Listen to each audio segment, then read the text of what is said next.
अकोला सर्वोपचार रुग्णालयातील gynaec OPD क्रमांक 111 या स्त्रीरोग विभागातील नुकतीच बांधकामं केलेली भिंत अचानक कोसळल्याने रुग्णालय परिसरात एकच खळबळ उडाली. स्त्री रोग विभाग येथील लिफ्टच्या आजूबाजूच्या मुळे रुग्णालयात उपस्थित मेस्को कंपनीच्या कर्तव्य दक्ष सुरक्षा रक्षकने पंकज राठोड यांनी विटा बाजूला काढत हा प्रकार एका व्हिडिओच्या माध्यमातून उघडीस आणला. लिफ्टच्या आजूबाजूच्या विटा निघत असल्यामुळे रुग्ण व त्यांच्या नातेवाईकांनी लिफ्टमध्ये जाणे-येणे बंद केले. या गर्भवती महिलांना सोनोग्राफी किंवा इतर टेस्ट करण्यासाठी कुठेही जायचे असल्यास या लिफ्टचा वापर करण्यात येतो.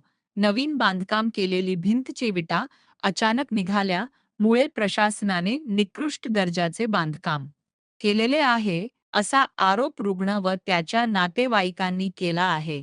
या गंभीर प्रकारामुळे रुग्णालय प्रशासनाच्या कामकाजावर प्रश्नचिन्ह निर्माण होत आहे.